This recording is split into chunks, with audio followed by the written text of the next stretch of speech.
مهر و محبت بی اندازه اهل و غیره یوسف وفا بخصوص به خاطر مظفر جان یوسفی یک تن از هنرمند جوان ما است. مطربان زیاد جمع آمدن، مطربان خوش آمدید میگیم، خیر مقدم میگیم. و اینک یک تن از هنرمند آوازدار تاجیکستان سفر قادر به اینجا تشریف آورده است که این لحظه ها سفر جان به این محفل به این خاندان خیر مقدم میگیم. ای عزیز دلو، ای جان و جگر خیز بیا، تا شود محفل ما شهد و شکرریز بیا. چون بجان در طلب دیدن دیدار تویم، از سر لوس ایا نوری نظر خیز بیا. به افتخار اکای سفرجان یک خرسک میزنیم. سربنام و شیخ سفرجان خیر مقدم، خوش آمدید. من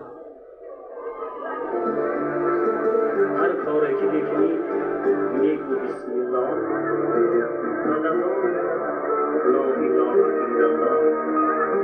خواهر جان مغفرت نشما به این دیدان تبریک میگو. ما در این دربار وارد شدیم به خاطر این خاندان، به خاطر یار و برادرانی که چندین سال پیش دیدیم ما ندیدیم. اینا آمده با هم روبرو بودیم برادران. یگان سهم خطا، یگان کمبودی از ما میشود بخشش پیشکی بزرگ. مظفر جان ما به این توی خواهرش تبریک میگو. بگذار این خواهرچه ما با مانند ما فرزندی در 12 فرزند شود، یک کمانده فوتبال تشکیل کنند، پروردگار فرزندهای صالح و صالحه شده پر آسان شود. شما ده دوستان رحمت مظفر جان آباد باشید.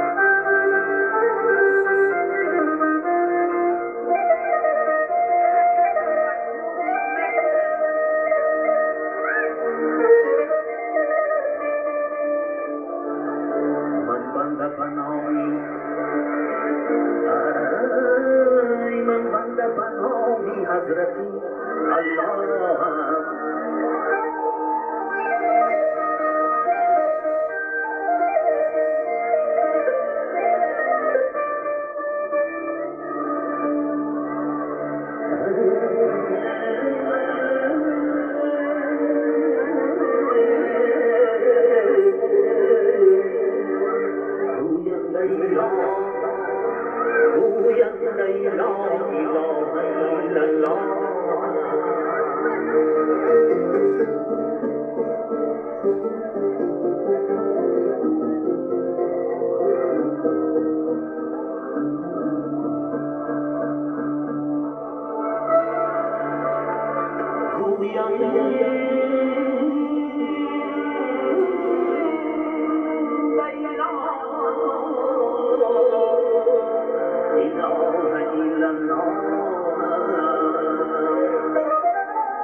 دشت تو